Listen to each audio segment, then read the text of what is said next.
Hi guys, स्वागत है आप सभी का मेरे इस यूट्यूब चैनल में। आज हम बात करने जा रहे हैं लिंक लिस्ट के बारे में। लिंक लिस्ट एक डाटा स्ट्रक्चर है जिसमें हम डाटा को स्टोर करके रख सकते हैं। लिंक लिस्ट हमारा काफ़ी सिमिलर होता है अरे से, बट स्टिल अरे और लिंक लिस्ट में काफ़ी डिफरेंस होता है जो हम भी इस वीडियो में बात करेंगे। सबसे पहले हम लिंक लिस्ट की डेफिनेशन को देख लेते हैं। तो link list it consist of nodes where each node contain data and is reference link to the next node in the sequence.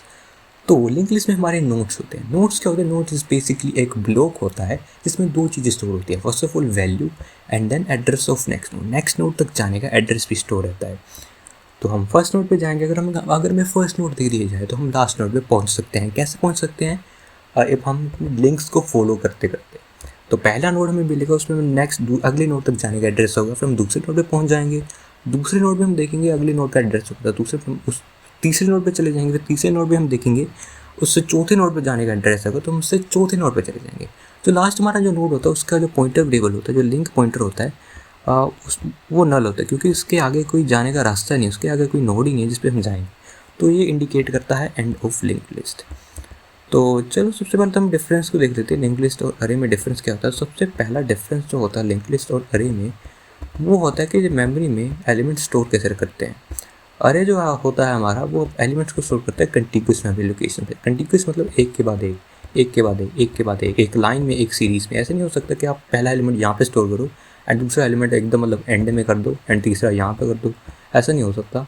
ऐसा होता है लिंक लिस्ट में, बट अरे में होता है आपको कंटिग्यूस मेमोरी लोकेशंस पे करना पड़ेगा, एक के बाद एक, एक के बाद एक। क्योंकि इसमें जो हमारे पास जो एलिमेंट होता है वो सिर्फ एलिमेंट होता है। एलिमेंट में दूसरे एलिमेंट तक जाने का एड्रेस नहीं रहता। इस कारण से हम अगला नोड जो हम स्टोर करते हैं उसके बाद वाले मेमोरी ब्लॉक में स्टोर कर सकते हैं, तो ताकि हम पूरी अरे को एक्सेस कर सकें। हम अगर हम इसे कंटिन्यूस मेमोरी लोकेशन पे स्टोर नहीं करेंगे तो हम अरे को एक्सेस ही नहीं कर पाएंगे, क्योंकि दूसरे एलिमेंट तक जाने का हमारे पास एड्रेस ही नहीं रहेगा। दूसरी तरफ लिंक लिस्ट में हम रैंडमली कहीं भी जगह मिलती है वहाँ पे हम स्टोर कर देते हैं अपने एलिमेंट्स को। तो ये हमारी एक लिंक लिस्ट है और इसके देखो एलिमेंट्स कैसे स्टोर हुए हैं। इसके एलिमेंट्स स्टोर हुए हैं कुछ रैंडमली, जहाँ पे हमें खाली स्पेस मिल जाता है वहाँ पे हम स्टोर कर देते हैं। पहला नोड हमारा ये स्टोर हुआ है इस मेमोरी लोकेशन पे, सेकंड नोड हमारा स्टोर हुआ है इस मेमोरी लोकेशन में, एंड थर्ड हमारा जो नोड स्टोर हुआ वो इस मेमोरी लोकेशन में स्टोर हुआ। ये जो आप ग्रीन एरोस देख रहे हैं ये होते हैं पॉइंटर्स। ये पॉइंटर्स इस ब्लॉक पे स्टोर होते हैं।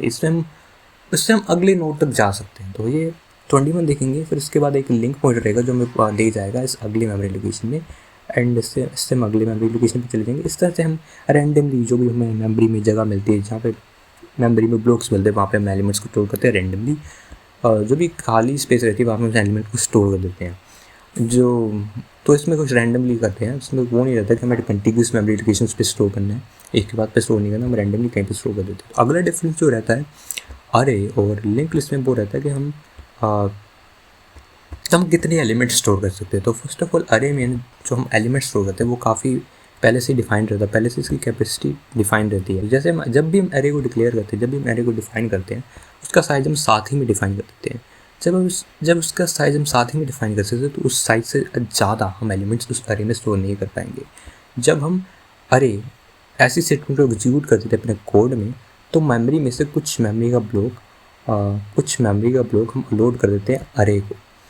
तो बाकी जो हमारे सिस्टम के रिसोर्सेज है वो वाले ब्लॉक को यूज़ नहीं कर सकते, क्योंकि ये एक्सक्लूसिवली अरे को दे दिया गया है। इससे काफ़ी प्रॉब्लम्स आती हैं। जैसे अगर हम अरे में सिर्फ 2 ही एलिमेंट स्टोर कर रहे हैं, इस टाइम के लिए सिर्फ 2 ही एलिमेंट को स्टोर कर रहे हैं, तो बाकी जो खाली स्पेस रहता है वो ना तो सिस्टम यूज़ करता है ना अरे यूज़ करती है। तो ये काफ़ी मतलब वेस्ट चली जाती है ये मेमोरी, एंड इससे मेमोरी ऑप्टिमाइजेशन में काफ़ी दिक्कत होती है।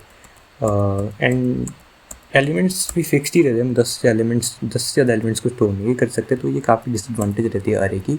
लिंक लिस्ट में क्या होता है, हम जितने एलिमेंट्स चाहो उतने एलिमेंट्स स्टोर कर सकते हैं और उतनी ही मेमोरीज यूज़ होगी जितने अपने एलिमेंट्स करंटली स्टोर किए। अगर आपने करंटली सिर्फ 2 नोट्स स्टोर किए तो 2 ही नोट्स की जगह ली जाएगी मेमोरी से, उससे ज़्यादा मेमोरी नहीं ली जाएगी। इससे मेमोरी ऑप्टिमाइजेशन में काफ़ी मदद मिलती है।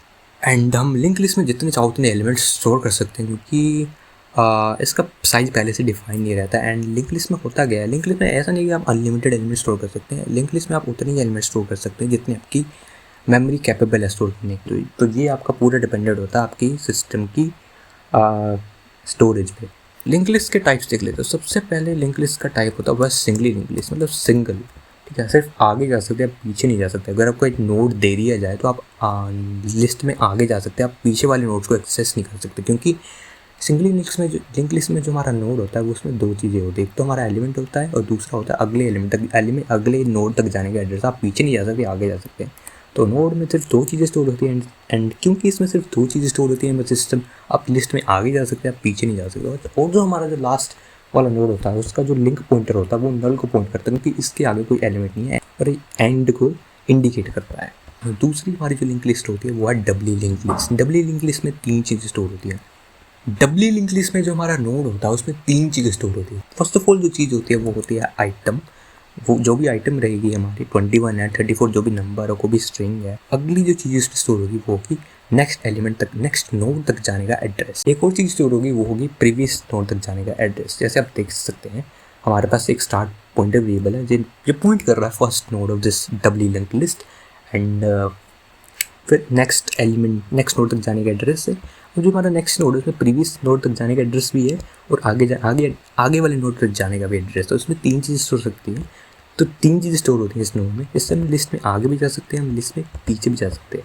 बट सिंगली लिंक लिस्ट में ऐसा नहीं होता। हम सिर्फ आगे जा सकते हैं बट हम पीछे नहीं जा सकते, क्योंकि हमारा जो नोड होता है सिर्फ दो चीज़ें स्टोर करता है, आगे वाले नोड का एड्रेस, पीछे वाले नोड का एड्रेस हम स्टोर नहीं करते। तो सबसे पहले तो आइटम और आगे वाले नोड तक जाने का एड्रेस। तो सिंगली लिस्ट में हम आगे जा सकते हैं, हम पीछे नहीं जा सकते। बट डबली लिंक लिस्ट में हम आगे भी जा सकते हैं और पीछे भी जा सकते हैं। तो इससे मतलब एल्गोरिथम जो भी रहेगी तो उससे अच्छे से परफॉर्म होते हैं। अगर हमें बाइनरी सर्च हमें परफॉर्म करनी है अपनी लिस्ट में तो काफ़ी इजीली हम डबली लिंक लिस्ट का इस्तेमाल करके कर सकते हैं। बट वो सेम चीज़ हम सिंगली लिंक लिस्ट में नहीं कर सकते, क्योंकि उसमें हम नोट्स को आगे पीछे एक्सेस नहीं कर सकते। बस एक नोट दिया तो हम आगे जा सकते हैं, पीछे नहीं जा सकते। तो थर्ड हमारी जो लिंक लिस्ट रहती है वो होती है header link list. Header link list में क्या होता है, हमारी basic simple singly link list ही होती है, बट उसमें एक और नोड ऐड कर दिया जाता है फर्स्ट ऑफ ऑल। उसका जो फर्स्ट नोड होता है वो एक ऑर्डिनरी नोड नहीं रहता, वो एक हेडर नोड होता है। उसको हमने बेसिकली हेडर नाम दे दिया है। हेडर नोड जो होता है हमारा, उस पर हम इन्फो स्टोर करते हैं लिंक लिस्ट की। तो लिंक लिस्ट किसके बारे में है, कौन सी डाटा इसमें स्टोर होगी, सभी इन्फो, कितने एलिमेंट्स हैं लिंक लिस्ट में, सभी इन्फो स्टोर होगी आपकी हेडर नोड में। तो बस ये डिफरेंस रहता है सिंगली लिंक लिस्ट में एंड हेडर लिंक लिस्ट में।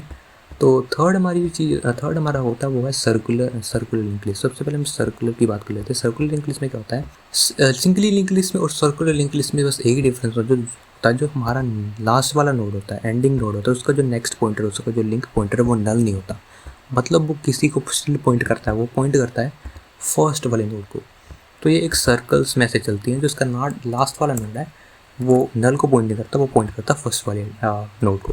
तो एक सर्कल में से घूमता रहता है। बस ये डिफरेंस होता है सिंगली लिंक लिस्ट में और सर्कुलर लिंक लिस्ट में। और हमारे पास अगला टाइप रहता है वो है circular doubly link list. Circular link list और डबली लिंक लिस्ट अगर हम दोनों को कंबाइन कर दे तो हमारे पास मिलती है सर्कुलर डबली लिंक लिस्ट। एक लिंक लिस्ट जो सर्कुलर भी है और डबली भी है। मतलब इसका जो नोड है वो तीन चीज़ें स्टोर करता है, और इसका जो लास्ट वाला नोड है उसका नेक्स्ट पॉइंटर, उसका नेक्स्ट लिंक पॉइंटर वो पॉइंट करता है फर्स्ट वाले नोड को। वो नल को पॉइंट नहीं करता। उसका नेक्स्ट लिंक पॉइंटर है वो नल को पॉइंट नहीं करता, वो पॉइंट कर रहा है फर्स्ट वाले एड्रेस को, फर्स्ट वाले नोड को। तो ये वाली लिंक लिस्ट सर्कुलर भी है और डबली भी है। सर्कुलर लिंक लिस्ट और डबली लिंक्स दोनों को कॉम्बिनेशन में, दोनों को अगर हम कंबाइन कर देते तो हमें मिलती है सर्कुलर डबली लिंक लिस्ट।